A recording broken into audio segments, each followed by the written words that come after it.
Bueno, le damos la cordial bienvenida a todos los seguidores del programa de actualidad educativa, ahora con nueva casa, nueva imagen, nuevo prácticamente todos los conceptos, los segmentos que estamos empezando a idealizar.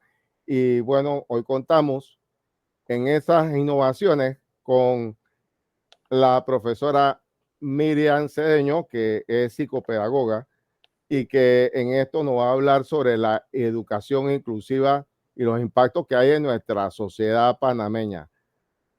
Le damos la cordial bienvenida, profesora Miriam, y gusto en Bueno, tenerla dentro de este programa. buenos días, Ignacio. Bueno, profesor Ignacio, y gracias por la oportunidad de hablar de este tema tan importante en estos días, que es la inclusión en nuestra sociedad. Bueno, sabemos que cuando hablamos de inclusión en nuestra sociedad, tenemos que saber qué es inclusión y en realidad qué es la sociedad, ¿verdad? Ujú. Según la UNESCO, en el documento tan importante que me leí el fin de semana sobre inclusión, según la UNESCO, ellos nos dicen que necesitamos, para que exista una inclusión verdadera, necesitamos un sistema de educación inclusiva, en donde nadie se quede atrás, ¿verdad? Interesante eso, porque cuando decimos necesitamos un sistema de educación inclusiva, o sea, ¿de qué estamos hablando? De inclusión y de sociedad. Entonces, ¿Y ¿qué es la sociedad? cómo usted ve este sistema panameño frente a esa educación? ¿Estamos realmente preparados? Hay tantos compromisos en la cual Panamá está firmante y en uno de esos también los objetivos de desarrollo sostenible que habla de calidad y equidad. ¿Existe realmente todas estas cosas? No sé, para decir de repente a ver qué piensas tú frente de estas situaciones que están ocurriendo en nuestra sociedad. Bueno, mira, bien importante el tema porque es un tema sensible en nuestra sociedad en estos momentos. Tenemos las leyes de inclusión, lo sabemos, en las escuelas públicas y privadas y también en lugares públicos, en algunos lugares públicos.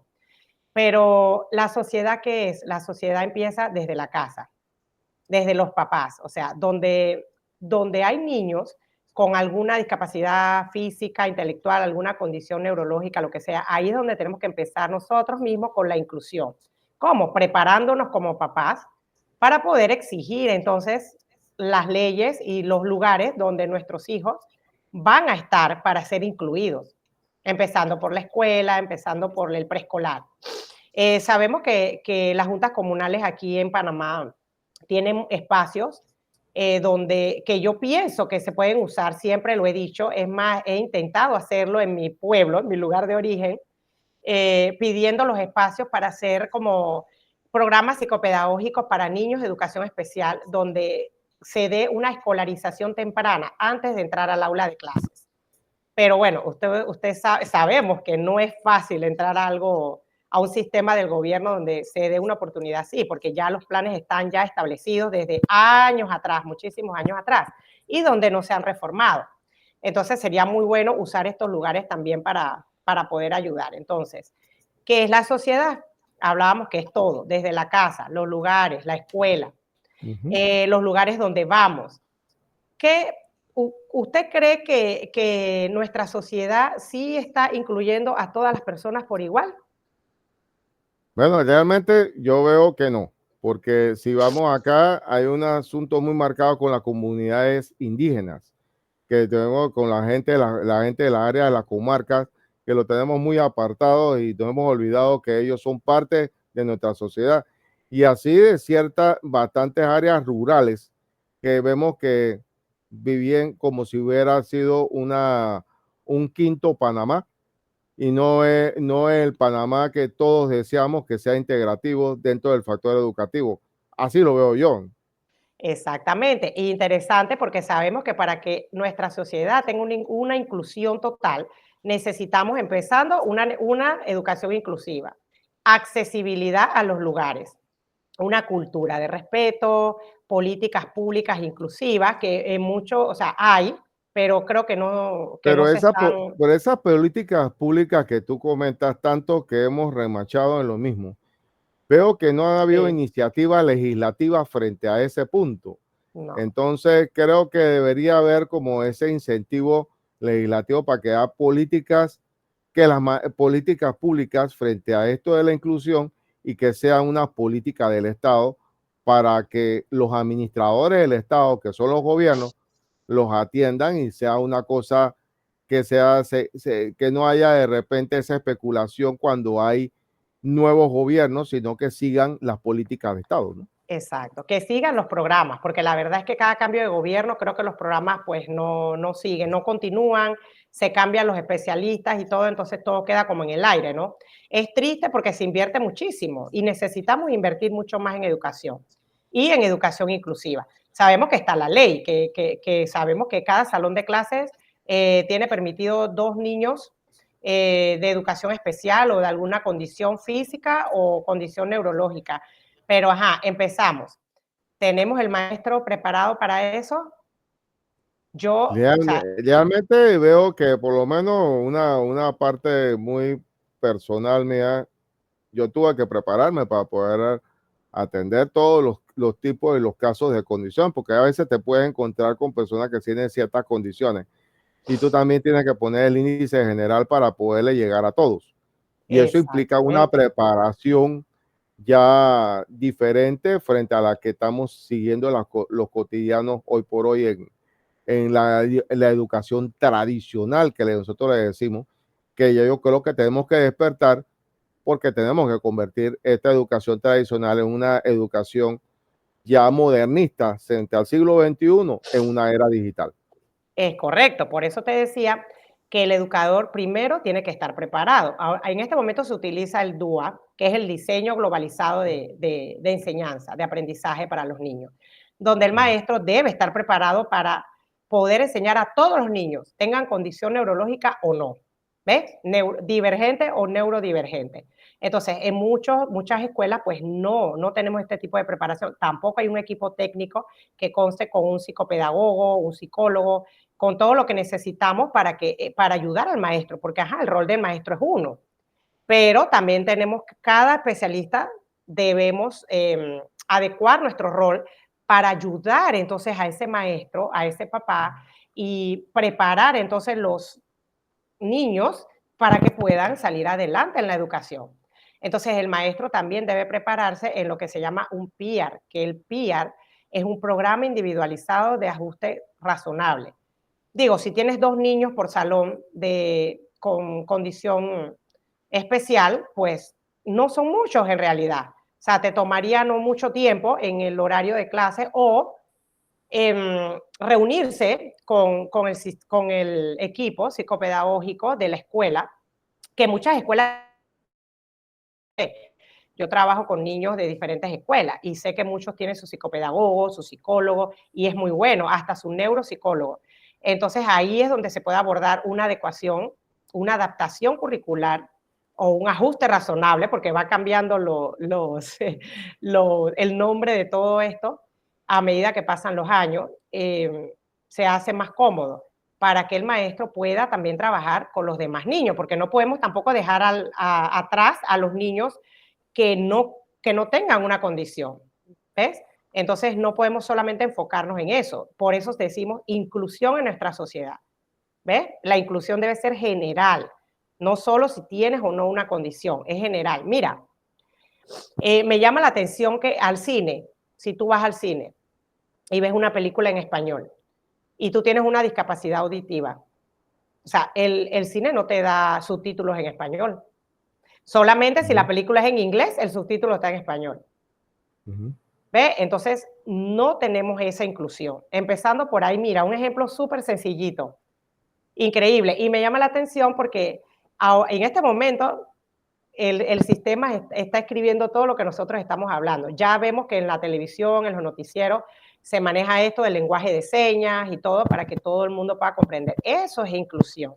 ¿Pero qué? No, ¿pero qué pasa? Nos falta todavía más, o sea, lo vemos muy poco. Todavía, o sea, nos falta muchísimo.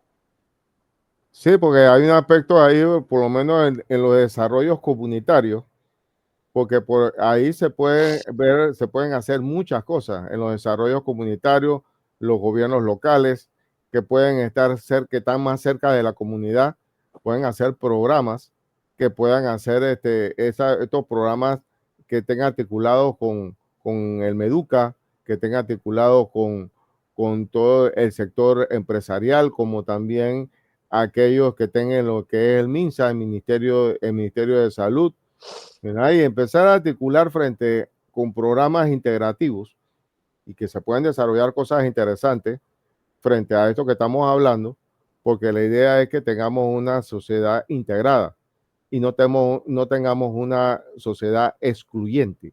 Entonces, Exactamente. ese es el problema que estamos viviendo, creo que, y también los índices de violencia y de todo lo que está ocurriendo también bajarían al uno atender estas raíces educativas que son importantes. No sé qué piensa usted, estimada profesora.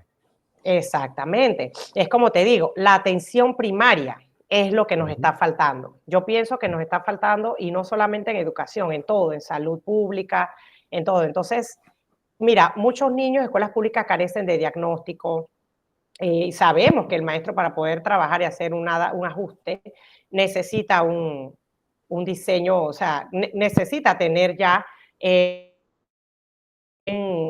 ¿cómo se dice? Un diagnóstico objetivo que nos lleve a una adaptación curricular correcta. Porque, ¿qué pasa? El maestro puede pensar, ah, mira, este niño no aprende como es, bueno, le voy a ayudar de esta manera, pero en realidad no estás haciendo nada, porque cuando el niño va pasando de grado, va llevando un rezago académico. Y esto es lo que pasa. Entonces, y no solo con los niños con condición, como te digo, hay muchos niños que no tienen condición, pero recuerda que la inclusión no es solamente condiciones físicas o neurológicas, es también cultura, niños en excesa pobreza, niños que pasan hambre, que van a la escuela y no pueden aprender porque no comen bien, ¿ves? Donde hay maltrato, o sea, todo esto es inclusión en nuestra sociedad, no solamente hablando de condiciones, sino que tenemos que tomar en cuenta todo. Sí, es que también si vamos por lo que son los índices de violencia, son casualmente porque no hemos estado excluyendo a estas personas que viven en condiciones Ujú. precarios frente a la sociedad y que están envueltos frente a estos círculos de violencia. Y no le hemos dado ojo piadoso para poder rescatar a estas personas. Son seres humanos que merecen oportunidades y merecen franco desarrollo y tenemos que tener esa política inclusiva también para ellos, porque Es correcto. ellos son parte de esta sociedad, ¿verdad? Entonces, ¿por qué no integrarlos? ¿Por qué no hacerlos personas de bien? Entonces, ese es un tema que también entra dentro de esta envergadura que estamos hablando de inclusión. Exacto, es lo que te decía, las áreas de difícil acceso, las áreas de riesgo, tanto en la ciudad como en los campos. Entonces, no nada más estamos hablando ya de condiciones físicas e intelectuales, ¿ves? Inclusive Entonces, también en los mismos en los mismos centros penitenciarios, cuando la persona ha cometido un error, ¿por qué no hacer estas articulaciones de inclusión? Dice que tienen programas, pero creo que esos programas todavía no hacen clic con la sociedad no, y de lo que dentro del desarrollo que ellos requieren en esta sociedad que vivimos, creo que no han hecho clic en ese aspecto educativo, que ellos, los que están adentro, que cometieron un error, no significa que no puedan tener esa oportunidad de poder claro. rehacerse y poder ser una persona renovada, ¿no? Una persona de bien, ¿no? Claro, exactamente, no, hay cero resocialización. Por eso te digo, no, estamos tarde, estamos muy lejos de verdad de tener una inclusión en nuestra sociedad. Mira, si tú vas a un banco, y ejemplos sencillitos, tú vas a un banco y tú eres una persona sorda, sordamuda. Muy pocas veces tú ves en un banco, ni siquiera en un banco nacional o una caja de ahorro hablando de gubernamental, que hable lenguaje de señas. O sea, es difícil, tienes que llevar a alguien que te ayude. A lo mejor hay alguien ahí que sepa, ¿no? En algunas instituciones, pero son personas que yo pienso que necesitamos tener para poder incluir a todos en la sociedad. Entonces, son temas, mira, tan sencillitos, increíble, ¿no? El otro día yo estaba en el mall y vi una niña que usaba audífonos y ella intentaba pues hablar, porque dependiendo la discapacidad auditiva, Ajá. el grado de discapacidad auditiva, algunos sí hablan, otros escuchan pues muy, muy lejano y todo. Y ella intentaba y se portaba no mal, sino inquieta. Y había una señora detrás de la mesa de esa mamá como enojada porque la niña se movía, la mamá le hablaba, obviamente la niña no está escuchando. Entonces hay que prestar atención, o sea, la niña tenía sus audífonos y yo me quedaba, wow, o sea, nuestra sociedad de verdad no está preparada para este tema de la inclusión. Hablamos de inclusión muy bonito, todo el mundo, ay, sí, inclusión, inclusión, inclusión en la escuela, pero la inclusión en la escuela no es meter un niño en un aula y ya, es preparar a todos los niños que están ahí para que puedan convivir con ese niño y ese niño pueda Ujú. convivir en su casa, con su familia y ese niño pueda convivir en otros lugares donde va, en un parque. Entonces, todo lleva como una secuencia. ¿Ves? Entonces, no es nada más el tema de la inclusión, es un salón de clases, no, sino que lo vemos mucho así. Inclusión en las escuelas, inclusión en las escuelas, pero no estás incluyendo a los profesionales que se necesita para que todos se preparen para ser incluidos en un futuro a nuestra sociedad. Es que lo que acabas de tocar ahora viendo la otra esfera, porque vamos tocando esfera por esfera, está la otra esfera, lo que usted acaba de decir, la gente que están formándose a nivel profesional. Realmente estamos teniendo los profesionales que requiere el país frente al aspecto de ética profesional, al aspecto formativo con valores, al aspecto formativo para que puedan aportar a nuestra sociedad, no solamente el aspecto de los conocimientos, sino también el aspecto de integrativo frente a valores. Eso es un asunto también que entra dentro de los aspectos inclusivos porque nosotros tenemos que incluir personas dentro del sistema que tengan estos conceptos y también que tengan la preparación frente a esta era digital, la inteligencia artificial. Se habla mucho, Uh -huh. realmente se habla mucho también de las otras competencias que tengan que tener frente al uso de la computadora, frente a lo que es el Office, y obviamente de eso también ha habido ciertas deficiencias también en el idioma inglés, Sí. siendo un país, Panamá, de tránsito y que hemos tenido relaciones con Estados Unidos históricamente, Uh -huh. y aquí no puedo creer que todavía la persona no sabe el inglés. Debería hacerlo como Puerto Rico, porque Sí, nosotros siempre hemos tenido una relación con los Estados Unidos muy cercana.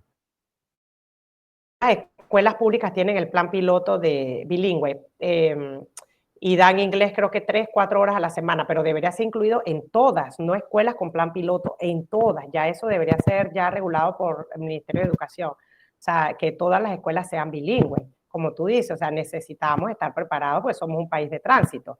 Y Entonces, nuestras universidades también, o sea, estamos hablando, las carreras deberían ser bilingües también. sí, todas las Pues carreras. Entonces, eso mira, debería ahora que ser. tocaste eso, importante, tú dices, Ajá. ajá, todas las carreras deberían ser bilingües, pero cuando tú llegas a la universidad, hay carreras que no puedes estudiar si no hablas inglés. Bueno, Carrera, exacto, por ejemplo, de, creo que de logística internacional, negocios internacionales, ya ahí tienes que saber, ahí no vas a aprender inglés en la universidad, porque te correcto, hacen un examen, pero ¿de dónde claro. vienes? O sea, ¿quién te preparó para eso? ¿Por qué la universidad te exige algo que el mismo sistema no está preparado? Sí, es que ¿Ves? realmente aquí, y eso que usted menciona del sistema, también me hace clic en donde visitantes que han venido de Sudamérica nos dicen que aquí en Panamá tenemos dos sistemas, uno la diversificada y la otra la universitaria, y no han Ujú. hecho el clic en un solo sistema. Entonces No, tenemos que tener esas articulaciones. Frente a eso, si queremos que sean inclusivos dentro de este mundo demandante digital, tenemos que preparar bien a nuestros jóvenes, pero el sistema tiene que cambiar, profesora. claro. Las becas que da el IFARU, igual, tienes que saber inglés para muchas becas afuera, para irte a estudiar a Europa, Canadá, Estados Unidos, pero ajá, por eso te digo, o sea, ¿cómo prepara el sistema a esos chicos donde le estás exigiendo que tienes que saber, que tienes que ser bilingüe, pero te preparó la escuela para eso? No. ¿No?